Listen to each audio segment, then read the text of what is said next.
dartiisa waxaan u sotnaa ya arsi dartiis ma waxaan u sotay 3 bilood kasta weyse ها انت هو sababtoo ah sidoo waxaa jirta qofka aad jeceshahay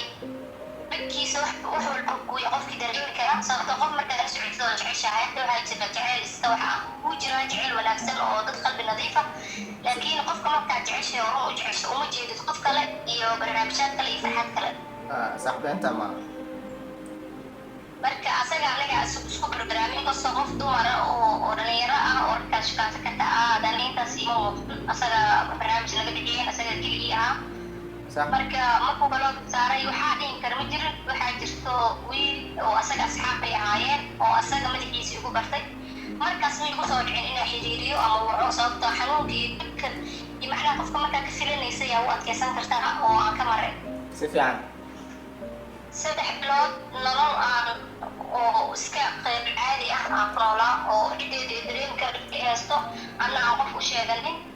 hal gabar oo kaliya ah saaxiib ee arrintaas la wadaagay ayadaa ay nidris jirtay inkastoo ii muuqanin haddana markaas su-aashii isweydiiyey waxaa is dhahaa waay balooga lagu saaray maxaa kasi ah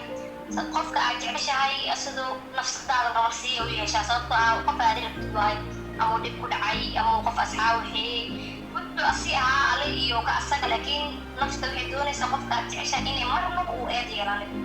صح. أرتو حواي وأنا حنون بدنا نقول عليه خفت شنو يصير إن خفت جعل كذا إلا هذا شو أي وقت اللي خالته إن بلوك لصار. أرتو أنا حنون بدن.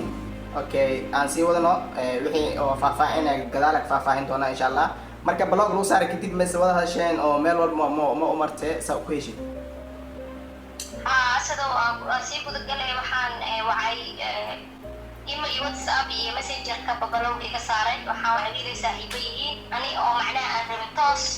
inaan u eedeeyo oo aan ka baqayo haddii aan la wadaag saaxiibkiis dhibaatadan inuu sii hadayo igaga sii fogaado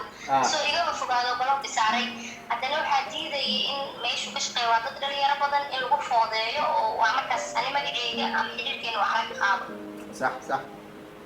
wiilkii aan la xiriiray waxaa idhi wiilkaas ka war xaaladiis baryaha ma arag wuxuu caafimaad qabaa wuu fiican yahay wuuna ila joogaa okay si fiican anaa ku farxay macnaha inaa kana baqay inaa ii dhiibdho kuna farxay way ag fadhiyaa haddana ii dhiib ma dhihin oo awooddas ma lahayn inuu ila hadlay oo ilaali karsheed ila noqoto markuu ilaa wiilka uu ila fadhiya waa iska daayay ma dhihin waxaa dhahay igu salaam waa ka gudbay markii 2 maalin ay kasoo wareegay tuu balowga iga furay wuu ila hadlay waxay soo ogideen barnaamijka uu naga dhexeeyey inuu xiriirkeena saas ahaa inaan nolol caadi ahayn lahayn marka wuxuu yidhi maya waxaa isiri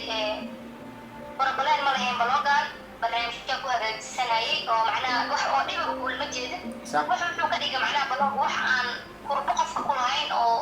wax easy ah marka wuxuu yidhi hadda arrinteena aan caad u sii wadano oo barnaamijka sii wadano qalbiga waa sii waayay almar akaan dhex galo kista blog uu ku saaray ilaa iyo kista blog uu ka qaaday inta u dhaxaysay sida aragteen qasidan waxay qasii jecel adiga muuqaalkan daawanayo wiligaa sidan oo kale ku dhacday qof aad jeceshahay blog ku saaray alna sidoo kale qof yacni oo ku rabin blog wili ma saartay mise waxa waaye 7/7 wadatiin oo hadda le waxaas oo dhan wada bilaabtiin